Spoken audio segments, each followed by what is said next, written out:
We are deep into cobbled classic season and it's now time for the second monument of the year, the Tour of Flanders, or de Ronde, as it is lovingly known. This Sunday's race will be the 102nd edition of the Ronde van Vlaanderen, the biggest bike race in Belgium and one of the biggest one-day races of the year. In the following preview we get you up to speed on the course for this year's race, how it might unfold, the riders to watch, and how you can catch the action. It's the longest Tour of Flanders in 17 years. The 2018 Tour of Flanders covers a lengthy 267 kilometers from Antwerp to Oudenaarde, following a course that's 7 kilometers longer than last year's race and 12 kilometers longer than in 2016. In fact, it's the longest edition of the Tour of Flanders since the 269 kilometers long 2001 edition. The course comprises three main sections: an easy 108 kilometers southwesterly jaunt from Antwerp to Oudenaarde with no designated climbs, a 110-kilometer circuit that starts and finishes in Oudenaarde and features 12 climbs, a closing 49 kilometers that also starts and finishes in Oudenaarde and features 6 climbs. There are 18 climbs in total.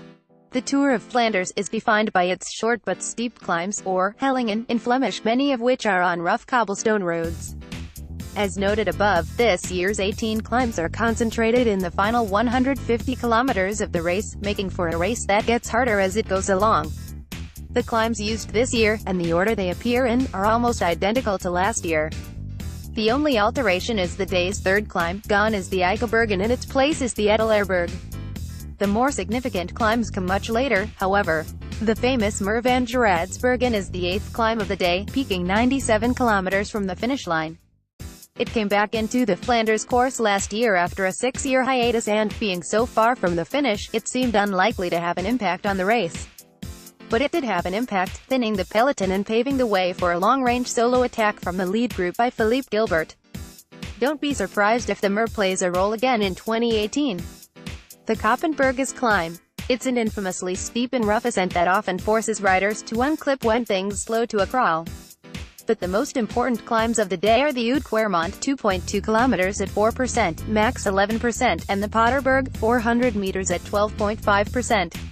The Quermont is climbed a total of 3 times. Climbs.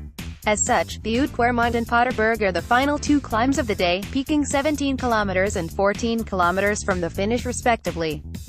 It's little surprise then that these climbs often act as the springboard for a late attack. After the descent off the Potterberg, it's a mainly flat approach to the finish in Oudenaarde. The race is likely to be won by a solo rider or from a small group. The Tour of Flanders is a race of attrition. Sure, there'll be a breakaway that gets up the road early, but that'll likely be accounted for in the closing kilometers as the climbs start to come thick and fast. As the pace increases, more and more riders will lose contact with the lead group, leaving fewer riders with a chance of victory.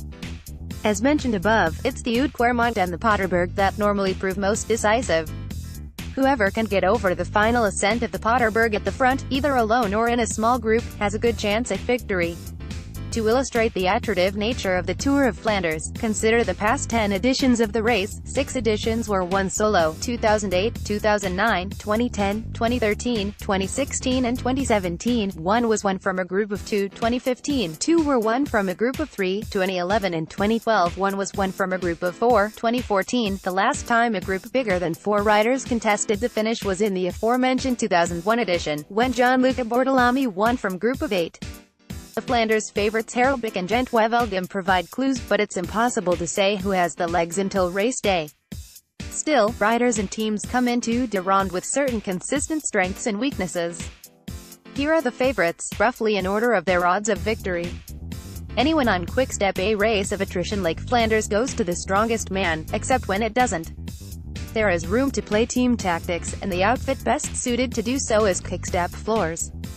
Of the team's 7 starters, 4 could win: defending champion Philippe Gilbert, Roubaix winner Niki Terpstra, Yves Lampaert, and perennial threat Zdenek Stybar.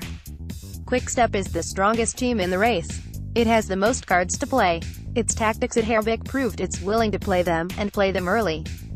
The move by Niki Terpstra and Yves Lampaert with 70 kilometers to go forced a chase from contenders like Peter Sagan, and that effort put the world champion out of the running. Lampert's victory at the final Flanders Tune-Up Dwars door Vlaanderen proves that even its second-tier riders are dangerous. Quick-Step doesn't need to have the strongest man, though it may. In a Flying Gilbert, it just needs to break the domestiques of the other favorites and force contenders to chase. Peter Sagan's solo victory in 2016 was followed up by disappointment last year when Sagan was felled by a jacket hanging over the fencing. It is impossible to say whether that crash, which also took out Greg Van Avermaet and Oliver Neeson, is what let race winner Philippe Gilbert stay away to the finish, but it certainly worked in the Belgian's favor.